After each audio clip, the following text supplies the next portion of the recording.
कि positive attitude वो हमेशा रखना है। ये मेरे से नहीं होगा, ये होगा या नहीं होगा, ये डाउट बिल्कुल नहीं रखना है। जैसे सबका हुआ वैसे मेरा भी होने वाला है, तो ये पॉजिटिविटी के साथ ही आगे बढ़ूंगी कि जो हर एक टेस्ट होती है ना, वो टेस्ट को एज इफ ये मेरा एआईपीसीटी का एग्जाम है, फाइनल एग्जाम, इस तरह से उस पेपर को अप्रोच होना चाहिए। कि ये जो टेस्ट है ना, उससे अपनी जो एग्जाम की स्ट्रेटेजी है, जो एग्जाम का अप्रोच है, जो एग्जाम देते वक्त अपना एटीट्यूड बनाना है, ये सब बनाने के लिए ये टेस्ट होते हैं। लेकिन पढ़ाई को कभी छोड़ना नहीं है। ऐसा मतलब मेरा जब से मैंने फोर्थ ईयर में सर का क्लास लगाया था, वो 2 साल में मेरा एक भी दिन ऐसा नहीं था, एक भी दिन कि जिस दिन मैंने कुछ नहीं पढ़ा। ऐसा मेरा एक भी दिन नहीं था। चाहे 5 मिनट हो या आधा घंटा हो, जितना भी टाइम पे मैं ट्रिप पे भी जाती थी ना, तभी भी मैं 15 मिनट तो पढ़ ही लेती थी। तो तो कैसे है, मतलब स्टडी से छूटना नहीं है, बस यही सबसे इम्पोर्टेंट बात है जो आपको 100% सक्सेस दे देती है।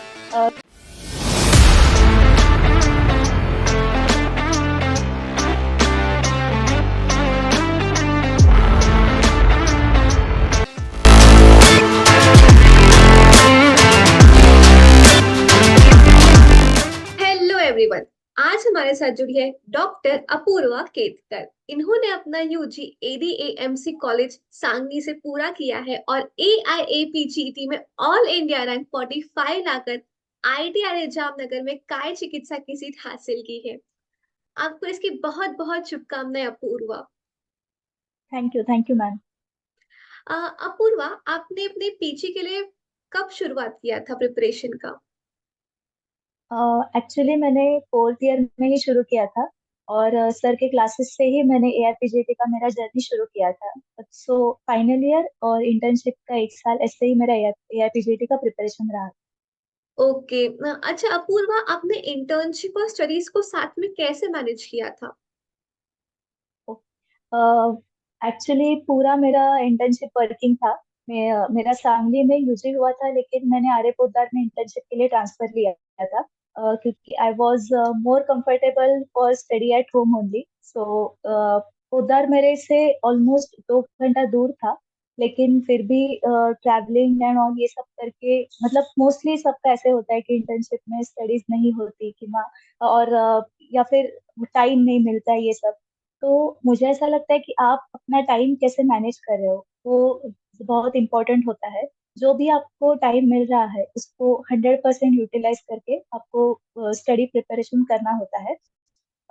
जैसे कि मैं अपना एक्सपीरियंस बताना चाहूँ तो मुझे ऐसा लगता है कि इंटर्नशिप में पढ़ाई करते वक्त आपको एक पीडीएफ आपके मोबाइल में हमेशा रखनी ही है।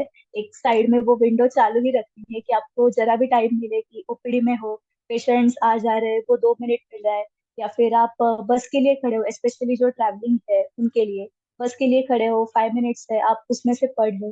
तो टाइम जैसे आप निकाल रहे हो उस हिसाब से आपका पढ़ाई हो जाता है। और स्पेशली जो थोड़े लाइट सब्जेक्ट्स है, मिक्स नोट्स है, रैंडम नोट्स है, जो हम पढ़ सकते हैं ऐसे थोड़े आवाज या फिर शोर शराबे में, तो ऐसी चीजें हम कर सकते हैं, इससे आपका पेस अच्छा हो जाता है। और बाकी जो भी आपको फ्री टाइम, मतलब क्वालिटी टाइम मिलता है, जो भी लाइब्रेरी में हो या घर पे हो, तो जो भी आपका अच्छा वो टाइम रहता है 2 to 3 आवर्स, उसमें संहिता या फिर जो मेजर सब्जेक्ट्स है उसकी पढ़ाई कर सकते जी बिल्कुल सही कहा आपने। हमें अपने टाइम का सदुपयोग करना चाहिए। छोटा छोटा छोटा जो हमें वक्त मिलता है उसमें हम जो प्रोडक्टिविटी ला सकते हैं वो लानी चाहिए। हैं। अच्छा यस। अपूर्व, ऐसा कहते हैं कई स्टूडेंट्स कि हमको इंटर्नशिप जो है ऑफ लेनी चाहिए, मतलब पढ़ाई के लिए कई लोग ऐसा ओके। मानते हैं, तो हमें इंटर्नशिप ऑफ लेना चाहिए या नहीं? मुझे लगता है इंटर्नशिप के स्टार्टिंग में ही ये डिसीजन नहीं लेना चाहिए। जैसे आपका पहले सिविल में या फिर आयुर्वेदिक जो कॉलेज है वहाँ पे कैसा आपका पढ़ाई हो रहा है वो पहले देखना चाहिए। देखो, जिसको करना है वो पूरा वर्किंग लेके भी कर सकता है, और पूरा ऑफ लेके भी क्रैक होती है एग्जाम, ऐसे नहीं होता। तो पहले मुझे लगता है अपने आप को जज करना चाहिए पहले 9 महीने में सिविल और आयुर्वेदिक हॉस्पिटल में, कि हम कितना खुद से कर रहे हैं। और उस हिसाब से अगर देखो, पीएचसी अगर ऑफ लिया तो वो तो बेनिफिशियल होता ही है, हमारा क्वालिटी ऑफ स्टडी वहां पे होता है। लेकिन फिर भी अगर ऑफ नहीं लिया, फिर भी आप उसमें से भी बहुत अच्छा कर सकते हो, क्योंकि मैंने पीएचसी ऑफ नहीं लिया था, मेरा पूरा इंटर्नशिप वर्किंग था जैसे मैंने कहा था। तो आप उसमें जैसे सर के ऑडियोज बहुत अच्छे रहते हैं, तो आप अपने जो कर्म है वो कर, मतलब जो भी काम रहता है वो काम करते करते भी आप ऑडियो सुन सकते हैं। So there are lot of ways कि आप इंटर्नशिप संभाल के भी अपना पढ़ाई कर सकते हो, just you have to find that. So अगर आपको ऐसे खुद पे अगर पूरा कॉन्फिडेंस है कि मैं घर पे रह के 12 घंटा अच्छे से पढ़ाई करूंगी, तो वही इंटर्नशिप ऑफ लेना चाहिए, ऐसा मुझे लगता जी बिल्कुल सही कहा आपने, जहाँ चाह है वहां रहा है, जिसे करना है वो कैसे भी करके ही रहता है। है। यस, यस, अच्छा, यस। अब आपको सबसे टफ टॉपिक क्या लगा था पूरे पूरे प्रिपरेशन में? ओके, मुझे उसमें थोड़ा रसायनशास्त्र टफ लगता था। ऐसे तो है तो सारे सब्जेक्ट टफ ही लगते हैं, एआईपीसीटी में ऐसे होता है। लेकिन उसमें से रसायनशास्त्र थोड़ा मेरे लिए टफ था। तो उसके लिए मुझे ऐसा लगता है कि ऐसा कर सकते हैं कि जो अपने थोड़े लाइट टॉपिक रहते हैं या फिर कुछ रिवीजन के टॉपिक्स रहते हैं, स्ट्रॉन्ग पॉइंट्स रहते हैं, तो वो जब हम करते हैं ना, तो एक आध घंटा कुछ मिक्स नोट्स किया, रैंडम नोट्स किया, तो जो हमें आ रहा है उसका रिवीजन किया, तो हमें एक पॉजिटिव एटीट्यूड डेवलप होता है, हमारा अप्रोच ऐसा हैप्पी और एंथुजियास्टिक हो जाता है कि यार हमें आ रहा है। और वो एटीट्यूड जब रहता है तभी अगर आप अपनी जो टफ एरिया है उसको ले लेते हैं, तो वो आपके अच्छे एटीट्यूड में वो भी हो जाता है और वो भी अपने को इजी लगता है। या फिर ऐसे हम डर ले कि अरे यार ये नहीं आ रहा है, उसमें से हम अगर वो पढ़ने के लिए बैठे तो पूरे साल वो टफ ही लगता है, ऐसा मेरा मानना है। जी। अच्छा, एआई पीएचडी का कौन सा पार्ट सबसे ज्यादा इम्पोर्टेंट होता है? इम्पोर्टेंट वैसे तो मतलब संहिता तो है, चरक सुश्रुत इम्पोर्टेंट है, लेकिन मुझे ऐसा लगता है कि पहले जैसे अभी एग्जाम पैटर्न हमने देखे ये कुछ साल के, तो सिर्फ चरक सुश्रुत पे ही ज्यादा आ रहा है, ऐसे नहीं हो रहा है ऐसे मुझे लगता है। तो काश्यप रहेगा, द्रव्य गुण रहेगा, सब पे थोड़ा मतलब सारी चीज को बैलेंस करना चाहिए, ऐसे मुझे लगता है कि ऐसे नहीं है कि सिर्फ चरक सुश्रुति पढ़ा और बाकी कुछ नहीं, क्योंकि कैसे होता है कि मोस्टली सब लोग मतलब ये तो रूल है कि चरक सुश्रुत उसमें से ही आता है, तो वही मोस्ट इम्पोर्टेंट है। तो वो तो इम्पोर्टेंट है, लेकिन वो जो बाकी सब्जेक्ट्स है ना, वो कंपटीशन में रहने के लिए और कंपटीशन में आगे जाने के लिए आपको वही चीजें हेल्प करती है कि जो बाकी चार लोगों को नहीं आ रहा है वो अगर आपको आ रहा है तो आप उसमें से आगे जा सकते हो। मतलब ये तो ठीक है कि उसमें कैसे रहता है कि आप बहुत सारी चीजें पढ़े तो एक आध दो क्वेश्चन आ जाते हैं उसमें, लेकिन अगर वो एक आध दो क्वेश्चन भी अगर भी आपको आ जाए तो आप कंपटीशन में आगे जा सकते हो। तो मुझे ऐसा लगता है कि सारी चीजों को थोड़ा इक्वली डिवाइड करके रखना चाहिए कि आप अगर अच्छा खासा पढ़ाई कर रहे हो तो उसमें ठीक है 30-40% संहिता को वेटेज देना चाहिए, लेकिन सबको मतलब बैलेंस करना चाहिए, ऐसा मुझे लगता है। जी। अच्छा अपूर्वा, सिलेबस आजकल काफी वास्ट होता जा रहा है, मतलब आफ्टर पैंडेमिक सिलेबस काफी ज्यादा हम्म। आ रहे हैं इसमें से क्वेश्चंस। तो इतने वास्ट सिलेबस को मैनेज कैसे करना चाहिए? मुझे ऐसा लगता है कि सिलेबस को मतलब कैसे है कि जैसे कि सर का हर 15 डेज में टेस्ट रहता है, जो कि मुझे ऐसा लगता है कि हमें ज्यादा सोचने की जरूरत ही नहीं रहती कि सिलेबस कैसे मैनेज करे, बस सर को अगर फॉलो करे टेस्ट वाइज, हर एक टेस्ट वाइज ऑनेस्टली, तो चीजें मैनेज हो जाती है। और मोस्टली ये हमें क्वेश्चन तब आता है कि जब मतलब लास्ट के 6-7 महीने रहते हैं, स्पेशली जो अभी ये साल एग्जाम देने वाले हैं, तो ये सारी चीजें हैं, तो हम कैसे एक साथ सब रिवाइज करें, ये बहुत एक बड़ा मुश्किल क्वेश्चन रहता है। तो इसके ऊपर मुझे ऐसा लगता है कि मैंने ऐसे किया था कि जो भी पूरे दिन का जो डेली आवर्स है कि चलो मान लो 12 घंटा अगर पढ़ाई हो रही है, तो मुझे ऐसा लगता है वो टाइम को प्रॉपर डिवाइड करना चाहिए, और उसमें अगर थोड़ा थोड़ा भी टाइम स्लॉट्स बना लो, 30 मिनट्स 30 मिनट्स हर एक थोड़े थोड़े टॉपिक को, द्रव्य के लिए 30, रस के लिए 30, चरक के लिए थोड़ा 2 घंटा, क्योंकि वो सिलेबस वास्ट है इसलिए, सुश्रुत के लिए 2 घंटा, मिक्स नोट्स रैंडम सबके ऐसे छोटे छोटे अगर पार्ट्स बना लिए, तो सारा सिलेबस हमारा एक साथ चलते रहता है। तो हमें वो सिलेबस ज्यादा वास्ट है या फिर मतलब ऐसे कभी कभी होता है कि मतलब हमारा ऐसे होता था कि सिलेबस वास्ट है ये सोचने में ही ज्यादा टाइम और एनर्जी वेस्ट हो जाती है, लेकिन ऐसा होता है कि हम उसमें गिर जाए और थोड़ा थोड़ा इसे समेट ले तो वो हो जाता है। बस ऐसे है कि सबको थोड़ा थोड़ा टच रोज देते रहना है, ऐसे। बिल्कुल सही बात कही आपने। हम लोग कई बार सिर्फ एनालिसिस करते रह जाते हैं, ऐसे कहते हैं पैरालिसिस ऑफ एनालिसिस। तो एनालिसिस हाँ, करने के जगह अगर हम उसमें डूब जाए, उसे करने लगे, तो शायद हम बेटर तरीके से एग्जैक्टली, कर सकते हैं। Exactly, exactly. जी। अच्छा पूर्वा, जो बच्चे अभी फाइनल ईयर में है, उन्हें एआई पीसीटी की तैयारी को फाइनल ईयर के प्रिपरेशन के साथ कैसे बैलेंस करना चाहिए? ओके, जैसे कि मैंने बताया कि इट्स माय पर्सनल ओपिनियन कि fourth year is the best time to start your study for AI PGT.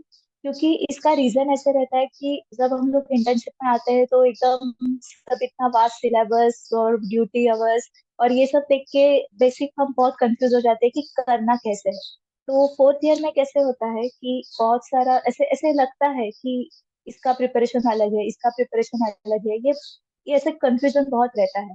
तो मुझे ऐसा लगता है कि उसको बैलेंस करने के लिए जो भी दोनों में कॉम्प्लीमेंट्री सिलेबस है, जैसे फोर्थ ईयर में काय चिकित्सा के लिए चरक चिकित्सा हम कर सकते हैं, सुश्रुत के लिए शल्य कर सकते हैं। तो सुश्रुत है तो शल्य इजीली हो जाता है। तो ऐसी अगर कुछ कॉम्प्लीमेंट्री चीजें हम ढूंढ ले दोनों में से, या फिर ईएनटी है, जो भी मतलब सिलेबस तो दोनों का सेम है, चाहे तरीका अलग अलग हो दोनों एग्जाम्स का, नो डाउट, फिर भी जो मेन सिलेबस है वो दोनों अगर कॉम्प्लीमेंट्री सिलेबस ढूंढ के उसको हम पढ़ ले तो वो बेनिफिशियल रहता है। और मैं मेरे खुद के एक्सपीरियंस से बोल दूं तो मैंने पूरा फोर्थ ईयर एआईपीजीटी का प्रिपरेशन किया था। और मुझे इसका इतना फायदा हुआ कि हमारा सर्जरी का पेपर था, तभी 15 मार्क्स के मतलब के क्वेश्चन आया था। और उसमें उन्होंने अश्मरी चिकित्सा पूछा था, आई थिंक निदान हेतु ऐसे कुछ तो था। और जनरली ऐसे होता है कि यूनिवर्सिटी के लिए हम किडनी स्टोन वगैरह वो मॉडर्न नहीं पढ़ते, आयुर्वेद को ही नहीं पढ़ता कोई भी नहीं। तो लेकिन वो सर के ऑडियोज वगैरह मुझे याद थे, जो मैंने सुने थे पढ़े थे, तो उसके ऊपर मैं पेपर अटेम्प्ट कर पाई। इवन मुझे याद है कि मैंने वाइवा के पहले भी सर के नोट्स ही पढ़े थे, वो उसके रिलेटेड, मतलब इतना मैं एआईपीसीटी के लिए ये थी। तो मुझे ऐसा लगता है कि उसका फायदा होता है, ऐसे नहीं होता कि आप ये कर रहे हो तो यूनिवर्सिटी में आपका फोकस नहीं रहेगा वगैरह, ऐसा ऐसा कुछ नहीं होता। आप डेली 1 से 2 घंटा निकाल के दोनों चीजें बैलेंस करनी चाहिए। ऐसे नहीं कि फोर्थ ईयर पूरा छोड़ दिया और इसके ही पीछे लग गए, ऐसे नहीं है। पर दोनों चीजें बैलेंस करके जो भी कॉम्प्लीमेंट्री सिलेबस है उसको करके दोनों भी चीजें अच्छे से हो सकती है, ऐसे मुझे लगता है। बिल्कुल सही बात है, आपकी दोनों में सिलेबस तो एक ही टाइप का है तो हम इन दोनों को बराबर मैनेज कर सकते हैं। और अच्छा। मेनली कैसा है कि फोर्थ ईयर में जो अगर हमने ये 30-40% सिलेबस हो गया ना, तो एक बेसिक फाउंडेशन हमारा स्ट्रांग हो जाता है, जिससे इंटर्नशिप में आप उसको और अच्छे से कर सकते हो। तो बेस बेस आपका स्ट्रांग हो जाता है फोर्थ ईयर जी बिल्कुल सही बात है, फोर्थ ईयर हमारा बेस बनाने का ही ईयर होता है। में। यस अच्छा। यस। जी। अच्छा अपूर्वा, क्लिनिकल की प्रिपरेशन हमें कैसे करनी चाहिए? मतलब क्लिनिकल जो सब्जेक्ट्स है उसके लिए तो मैंने जो ईएनटी गायनेक या फिर बाकी फिजियोलॉजी वगैरह ये सब जो एक्स्ट्रा सब्जेक्ट्स है जो एआईपीजीटी के लिए उतने ज्यादा इम्पोर्टेंट नहीं है, लेकिन हम लोग उसको निग्लेक्ट भी नहीं कर सकते अगर हम स्कोरिंग के बारे में सोच रहे हैं तो। अगर क्वालिफाई होना है तो ये सब्जेक्ट निग्लेक्ट कर सकते हैं, लेकिन स्कोरिंग के लिए जैसे मैंने बताया कि एक आध दो क्वेश्चन भी इम्पोर्टेंट रहते हैं। तो उसके लिए मैंने सर का ही नोट्स पढ़ा था ऑनेस्टली। बाकी तो मैंने कुछ नहीं किया था। और मुझे ऐसा लगता है कि जब हम संहिता पढ़ रहे हैं तो ऐसे होता है ना मोस्टली कि हम सिर्फ संहिता पे फोकस करते हैं। और सर के जो ऑडियोज है, मैं एक चीज मतलब थोड़ा हाईलाइट करके यहाँ पे बताना चाहूंगी कि जब हम लोग ऑडियो सुनते हैं तो ऐसे लगता है वो एक्स्ट्रा पॉइंट्स वो बहुत ऑडियो लेंदी हो रहा है, या फिर बहुत मतलब ज्यादा ये हो रहा है, ऐसे होता है। और हम थोड़ा सा आलसीपना करते हो वो नहीं सुनने का ऐसे। लेकिन मुझे ऐसा लगता है कि एआईपीजीटी के लिए सर के जो एक्स्ट्रा पॉइंट्स है वो बहुत ज्यादा इंपॉर्टेंट है। आप अगर बाकी भी ऐसे कुछ ये सब्जेक्ट वो सब्जेक्ट ऐसा स्पेसिफिकली पकड़ के ना भी पढ़े, कभी कभी कुछ छूट भी जाए, तो वो भी एक्स्ट्रा पॉइंट्स आपका कवर हो जाता है। तो जितना आप अगर इम्पोर्टेंस संहिता को दे रहे हैं और ऑडियो पढ़ सुन के अगर संहिता पढ़ रहे हैं, तो मुझे लगता है उतना ही इक्वली इम्पोर्टेंस जो एक्स्ट्रा पॉइंट्स है उसके ऊपर देना चाहिए। सर के उसके नोट्स भी है प्रिंटेड, वो आप पढ़ सकते हो या फिर खुद से लिख सकते हो। खुद से लिखना थोड़ा टाइम कंज्यूमिंग हो जाता है, लेकिन वो नोट से भी पढ़ सकते हो। लेकिन वो एक्स्ट्रा पॉइंट्स निगलेक्ट नहीं करने हैं आपके, बाकी कितने भी पॉइंट्स छूटने दो, एक्स्ट्रा पॉइंट्स नहीं छोड़ने हैं बस। ऐसा मेरा मानना है। जी। अच्छा, जो हमारे टेस्ट सीरीज होती है, जो हम ऑनलाइन टेस्ट सीरीज लगाते हैं, उसके लिए हमें कैसा अप्रोच रखना चाहिए? अब मेरे लिए मतलब ये बहुत ही इम्पोर्टेंट क्वेश्चन है जिसके बारे में बोलना चाहूंगी कि ऐसे होता है ना जनरली कि जैसा टेस्ट का सिलेबस डालते हैं और हम उसके रिलेटेड पढ़ते हैं और टेस्ट दे देते हैं। तो ऐसा हमें लगता है, मुझे भी लगता था कि ये टेस्ट क्यों होता है कि चलो हम 10-12 दिन जो भी हमने पढ़ा है उसका हम इवेल्युएशन करें कि हमें कितना आ रहा है, कितना रैंक आ रहा है, कितने मार्क्स आ रहे हैं, उसके ऊपर हम फोकस करते हैं। लेकिन मुझे ऐसा मतलब जो गलती मेरे से हुई जिसका आज भी मुझे रिग्रेट है, वो मैं बताना चाहूंगी कि वो आप लोग ना करें। कि जो हर एक टेस्ट होती है ना, वो टेस्ट को एज इफ ये मेरा एआईपीजीटी का एग्जाम है, फाइनल एग्जाम, इस तरह से उस पेपर को अप्रोच होना चाहिए। ये ऐसे बहुत लोग कहते हैं लेकिन हम उतना उसको सीरियसली नहीं लेते, ठीक है चलो क्लास का ही टेस्ट है, हम लाइटली दे देते। पर कैसे होता है कि ये जो टेस्ट है ना, उससे अपनी जो एग्जाम की स्ट्रेटेजी है, जो एग्जाम का अप्रोच है, जो जो एग्जाम देते वक्त अपना एटीट्यूड बनाना है, ये सब बनाने के लिए ये टेस्ट होते हैं, ऐसे मुझे लगता है। चाहिए तो थोड़ा रैंक मार्क्स ये थोड़ा सा हम 10-20 टक्का इधर उधर हो जाए तो वो हम बाद में स्टडीज के थ्रू कवर कर सकते हैं। लेकिन मतलब ये मैंने ऐसा क्यों बोला कि इसका मैं खुद का एग्जांपल देना चाहूंगी कि जब मैं सर के टेस्ट सॉल्व करती थी तो मेरा पहले से ऐसा अप्रोच था कि मैं 1 to 120 क्वेश्चन पूरा ऐसे सीरियली देखती थी। और उसमें ही जो भी 50-50 रहेगा, जो कंफर्म क्वेश्चन रहेगा, सब मैं उसमें ही सॉल्व कर देती थी।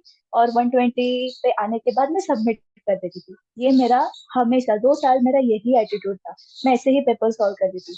और जब फाइनल एग्जाम आता है तो हम थोड़ा ज्यादा कॉशियस हो जाते हैं, थोड़ी एंजाइटी पड़ती है कि नहीं फाइनल एग्जाम है यार, ये है वो है, बहुत ओवर थिंकिंग होता है, ये सब होता है। तो घर से भी मम्मी पापा सुनाते हैं कि पेपर चेक करो, अच्छे से करो, ये करो वो करो। तो जब मैंने मेरा फाइनल एग्जाम दिया था तो उसके 10 मिनट पहले मैंने नहीं कि फाइनल एग्जाम है तो पेपर रीचेक करना है कुछ भी हो जाए। और मैंने लास्ट के 10 मिनट में पूरा पेपर रीचेक किया। जो मेरा एटीट्यूड नहीं था, मतलब मेरा अप्रोच ऐसा पेपर सॉल्व करने का कभी भी नहीं था सर के टेस्ट में कि लास्ट के 10 मिनट में पेपर रीचेक कैसे करें, यही मुझे नहीं पता। इसलिए मैंने उसमें थोड़ा ओवर थिंकिंग करके 3-4 क्वेश्चंस के आंसर चेंज कर दिए जो कि मेरे सारे गलत हुए। तो ऐसा हो जाता है कि मतलब वो बाद में बहुत रिग्रेट लगता है कि नहीं यार, तो ऐसे अगर पहले से हम अपना एक एटीट्यूड एक स्ट्रेटेजी बना ले कि नहीं मुझे ये पेपर ऐसा ही सॉल्व करना है, तो इसके लिए मैंने ये ज्यादा ये एम्फोसाइज कर रही हूँ कि सिर्फ मार्क्स और रैंक के लिए वो टेस्ट नहीं देने हैं। हर एक मतलब ये मेरा लास्ट पेपर है, इस हिसाब से ही वो पेपर को सॉल्व करना है और वैसे ही स्ट्रेटेजी बनानी है वो पेपर की।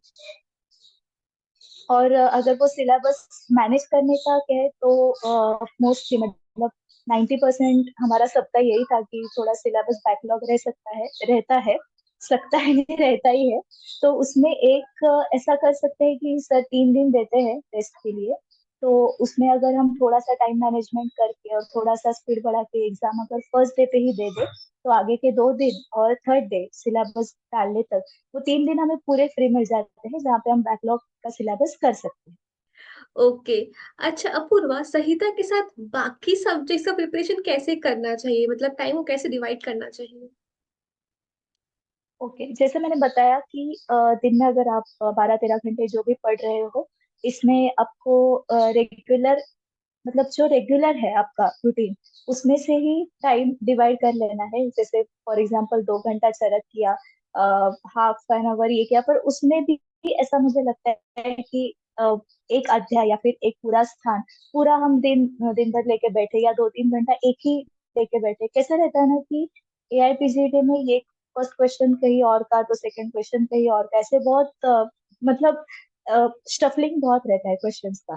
तो हमें खुद के माइंड को ऐसे ट्रेन करने के लिए, मतलब इधर से उधर ये ऐसा इतना मल्टी डायमेंशनल सोचने के लिए मुझे ऐसा लगता है स्टडीज भी उस हिसाब से ही करनी चाहिए कि मैंने इसका एक अध्याय पढ़ा तो उसका एक अध्याय, तो इससे थोड़ा वो मोनोटोनस भी नहीं होता कि ठीक है वही पढ़ रहे हैं पूरा दिन, ऐसे भी नहीं होता। तो थोड़ा बार बार सब्जेक्ट्स को चेंज करते रहना है, शफल करते रहना है। लेकिन जो भी फॉर एग्जाम्पल जैसे 12 आवर्स का शेड्यूल बनाया है, 30 मिनट्स का 30 मिनट्स रस ऐसा, तो वो डेली फॉलो करना है जिसमें सब्जेक्ट वाइज जो नोट्स जो मैंने बताया कि मैं सर का पढ़ा था क्लिनिकल सब्जेक्ट्स का, वो भी उसमें इंक्लूड होना चाहिए। काश्यप शारंगधर दिन में 30 मिनट्स तो चाहिए। मतलब जो मैं ये कह रही हूँ कि अ, आपके टाइम को डिवाइड करो कि एक्स्ट्रा संहिता के लिए, प्रॉपर संहिता के लिए, या फिर द्रव्य गुण रस शास्त्र के लिए, या फिर मिक्स रोज रैंडम नोट्स उसके लिए 1-1 घंटा। तो ऐसे टाइम को डिवाइड करके सबको टच साथ में रखना है। जी, time management is the key. हमें सारे सब्जेक्ट्स को साथ में लेकर चलना है अपने टाइम को मैनेज करते हुए, एंड यस। इसके साथ हमें बेटर सक्सेस मिल सकता है। यस। अच्छा अपूर्वा, द्रव्य गुण के जो प्लान्स है उसे कैसे प्रिपेयर करना चाहिए? मतलब इतना सारा जो याद रखने की चीज है, इसे कैसे अप्रोच रखना चाहिए? ओके। द्रव्य गुण एक ऐसा सब्जेक्ट होता है कि जैसे हम बाकी चरक सुश्रुत ऐसे करें कि चलो आज ये मैं चैप्टर बैठ के आज मैं ये चैप्टर पूरा खत्म कर दूंगी। तो ऐसे हम बैठ के कि चलो आज मैं इंग्लिश में पूरा पढ़ लूंगी, आज मैं लैटिन में पूरा पढ़ लूंगी, ऐसे नहीं होता है। तो मुझे ऐसा लगता है कि द्रव्य गुण इस सब्जेक्ट ऐसा है कि रोज हम थोड़ा थोड़ा कंसिस्टेंटली करते रहे तो तो ही वो हो सकता है कि जैसे डिसाइड किया कि आज मैं 25 ड्रग्स पढ़ूंगी, मतलब डेली, नॉट आज एग्जैक्टली। तो रोज 25 30 25 30 रोज अगर ड्रग्स पढ़ते रहे, रोज 30 मिनट्स सिर्फ देखना है। ऐसा नहीं है कि हमें सब बाय हार्ट करना है कि इसका यही मतलब एकदम सब टिप ऑफ टंग चाहिए, ऐसा कुछ नहीं है। हमें सिर्फ अपना एम इतना ही है कि वो एमसीक्यू करेक्ट आना चाहिए, दैट्स इट। तो अगर हम वो 25 अगर डिवाइड किया मान लो एक पूरे दिन में, तो जैसे पूरे एक वीक में अगर पूरे सब प्लेटिनम हुए, फिर इंग्लिश, ऐसे हम अगर डिवाइड करते रहे ना, तो थोड़े दिन में वो फिर से आते हैं कि जो फर्स्ट 25 हमने पढ़े थे। जब हम 8 10 बार ये पढ़ते रहे ना, तो उसमें से अगर कुछ ट्रिक याद रखे तो कुछ ऐसे याद रखे, तो एटलीस्ट हमें देख के इसका ये है इतना मालूम होता है। ऐसे नहीं होता कि सब टिप ऑफ टंग, इतना तो किसी का भी नहीं होता। लेकिन सिर्फ देख के कि हाँ या फिर एलिमिनेशन मेथड जो एमसीक्यू में हम यूज करते हैं, उस हिसाब से वो क्वेश्चन राइट आ जाते हैं। उसके बारे में ज्यादा सोचना नहीं कि ये मेरा बाय हार्ट नहीं हो रहा है, वो बाय हार्ट करना ही नहीं है। उसको सिर्फ पढ़ते रहना है। वो जब एग्जाम आता है तब तक 10 12 बार रिवीजन हो जाती है रोज थोड़ा थोड़ा पढ़ के। तो उसमें से वो क्वेश्चन देके अपने आप आ जाता है लास्ट मिनट में। जी। अच्छा अपूर्वा, हमारे प्रिपरेशन के दौरान ऐसे कौन से पॉइंट्स है जो हमें कभी नहीं भूलने चाहिए? जो सर हमेशा बताते हैं कि कंसिस्टेंसी, वो इट्स माय ओपिनियन कि कंसिस्टेंसी सबसे ज्यादा इम्पोर्टेंट है एआईपीजीटी के लिए। आप ऐसे नहीं है कि सोचा है कि रोज 2 3 घंटा पढ़ना है तो रोज 2 3 घंटा ही पढ़ना ही चाहिए। ठीक है, थोड़े अप्स एंड डाउन आते हैं, कुछ घर पे रहता है, पर्सनल इश्यूज, फैमिली इश्यूज, सब होता है, ड्यूटी अवर्स, ये सब अप्स एंड डाउन आते हैं एग्जाम प्रिपरेशन में। लेकिन पढ़ाई को कभी छोड़ना नहीं है। ऐसा मतलब मेरा जब से मैंने फोर्थ ईयर में सर का क्लास लगाया था, वो 2 साल में मेरा एक भी दिन ऐसा नहीं था, एक भी दिन कि जिस दिन मैंने कुछ नहीं पढ़ा था। ऐसा मेरा एक भी दिन नहीं था। चाहे 5 मिनट हो या आधा घंटा हो, जितना भी टाइम में मैं, मतलब मैं ट्रिप पे भी जाती थी ना, तभी भी मैं 15 मिनट तो पढ़ ही लेती थी। तो तो कैसे है ना, को स्टडी से छूटना नहीं है, बस यही सबसे इम्पोर्टेंट बात है जो आपको 100% सक्सेस दे देती है।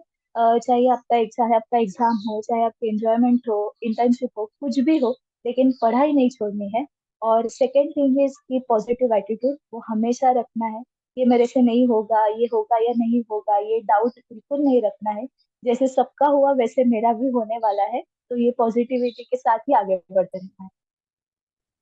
That's impressive. मतलब कंसिस्टेंसी कंसिस्टेंसी को आपके मानना पड़ेगा कि आपने हर एक दिन भले थोड़ा टाइम के लिए मगर आपने पढ़ाई की है, and that's why I think you are sitting over here and अब बाकी एस्पिरेंट्स को इंस्पायर कर रही है। अच्छा अपूर्वा, प्रिपरेशन के दौरान मेहनत के साथ और किस चीज का इम्पोर्टेंस होता है? अ, जैसे मैंने अब तक बताया, मेहनत के साथ मतलब स्टडी तो है, स्मार्ट वर्क भी है। ऐसे नहीं है कि आप 10 10 बार बार एक ही चीज रट लो तो ही चीज वो हो जाती है, ऐसे नहीं होता। और कैसे है ना कि जो आपका मतलब स्टडी है ना, उससे डिटैच नहीं होना है। मतलब ऐसे कुछ तो ट्रिक्स बना लिए, ऐसे मोस्टली होता है कि हम पढ़ाई करते वक्त बहुत सारे ट्रिक्स बनाते हैं, और फिर वो ट्रिक्स याद करने के लिए ही हमें और 4 5 बार पढ़ना पड़ता है, ऐसे बहुत बार होता है।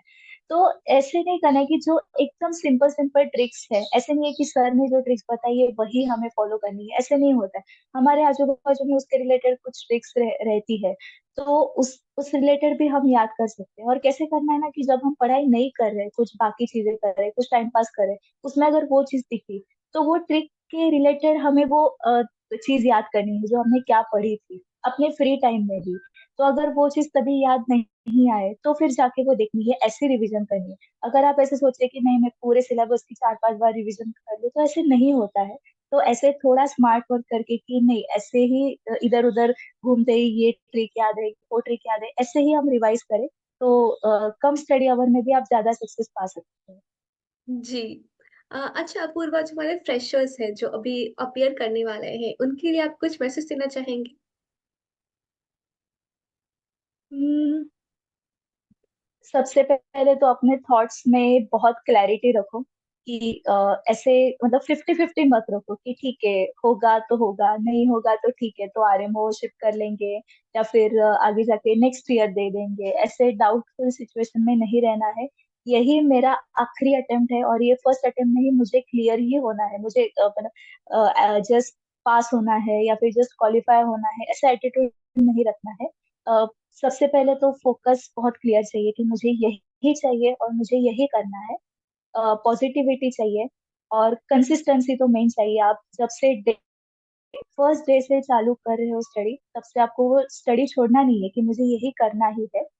और बाकी बाकी कुछ नहीं। और हाँ, एक मैं चीज बताना चाहूंगी कि ऐसे होता है ना कि हम मतलब स्पेशली संहिता के रिलेटेड कि हम वो एक कोई भी स्पेसिफिक चैप्टर पढ़ लेते हैं और उसके रिलेटेड एमसीक्यू हम जैसे मैं स्मार्ट वर्क के बारे में बोल रही थी वैसे कि हम उसके एमसीक्यू सॉल्व कर देते हैं फटाक से कि चलो ये मैंने पढ़ लिया, इसके मैंने एमसीक्यू सॉल्व कर लिए। फिर 4 दिन के बाद हम याद कर रहे हैं कि वो क्या था चैप्टर शेड्यूल, फिर हम फिर से पढ़ते हैं, तो ऐसे वो वोलाटाइल हो जाता है। तो इससे हम क्या कर सकते हैं कि जब पढ़ाई किया ओके, तो तभी जब पढ़ा है ना उसके एमसीक्यू कभी सॉल्व नहीं करने, मतलब मैंने तो नहीं किए थे।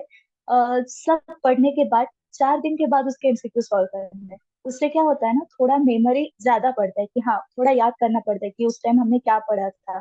तो उस टाइम अगर वो रिवीजन किया तो वो ज्यादा याद रहता है। और जिस जगह 4 बार रिवीजन करनी पड़ती है वो 1-2 रिवीजन में ही आपका पूरा सिलेबस हो जाता है। ओ, अच्छा अपूर्वा, आपका जो आईटीआर जामनगर में काइची का जो डिपार्टमेंट है वो कैसा है? आपका कॉलेज कैसा है? आपका स्टाइपेंड कैसा है? थोड़ा आप अपने कॉलेज के बारे में थोड़ा बताना चाहेंगे? ओके। मेरा तो फ्रैंकली स्पीकिंग पहले नेशनल इंस्टीट्यूट में लेने का प्लान नहीं था, टू बी वेरी ऑनेस्ट। क्योंकि